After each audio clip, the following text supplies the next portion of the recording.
Kwenye 1 mpaka 5 tukupe nafasi namba ngapi? 1 mpaka 5 kwa upande wa content creators ambao wana pesa nyingi sana, wanatengeneza pesa nyingi.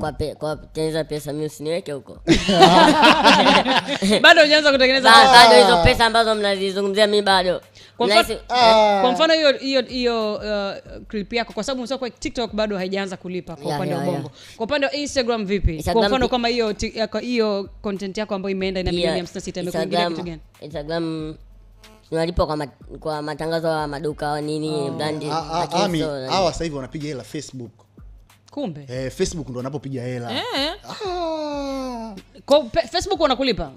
Sasa alhamdulillah inalipa.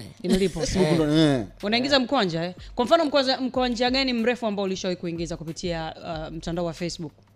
Amna hizi ambazo na kama shilingi Nkozala, yani mkwanja ambao ulikuwa ni mkubwa wa pengine na nyingine zote ambazo ulishawahi kuingiza kupitia content zako ilikuwa ni kiasi gani?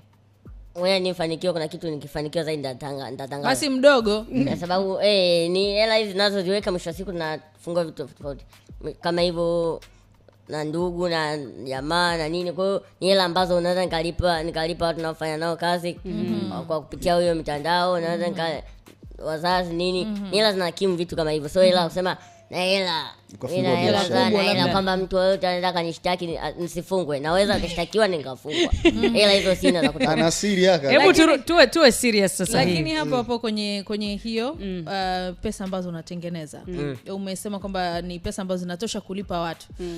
Kuna katika hizi content ambazo tunaona unatengeneza Nkonzala, kuna mtu au watu au kampuni au management ambayo iko behind Nkonzala katika kusimamia hizi kazi zako? Hapana. Mimi ningependa kusema tokea mimi ndo mtu ambaye tokea naanza sijasimamiwa mpaka sasa hivi. Uko kweli kama wewe. Kulingana kwa sasa ni watu tu ambao tunaushauriana hivi na ifanye hivi. Sababu gani? Sijapanga kusimamiwa, kuna mambo ya kubanana ya mambo sio nini, mwisho siku mmeshindwana sio mfanye nini. Mikataba imfanyaje? Hayo mambo mimi nashinda kujikita kwa mambo kwa sababu hiyo. Kwa hiyo mtu akileta deal na tukaongea tukafanya hivyo, lakini sio mtu anasimamia, hapana. Okay, sawa. Nkonzala ndo jina lako halisi au jina lako halisi? Hapana, mimi naitwa Amani Nzala. Amani Nzala. Kitu gani ambacho kilipelekea ukajiita Nkonzala? Anko ni heshima. Alafu pia anko hiyo imetoka kulingana nilikuwa na mjomba wangu mmoja. Mungu amlaze na roho yake mahali pema.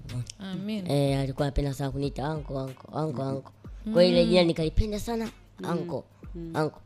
Alafu ni heshima, kwa nini hata kujiita kabla ni heshima. Kwa hiyo nilivyosikia tena hivyo mjomba wangu ananiita sasa, kwa hiyo nikanipa moyo zaidi, kumbe naweza kujiita hivi vyangu. Nkonzala.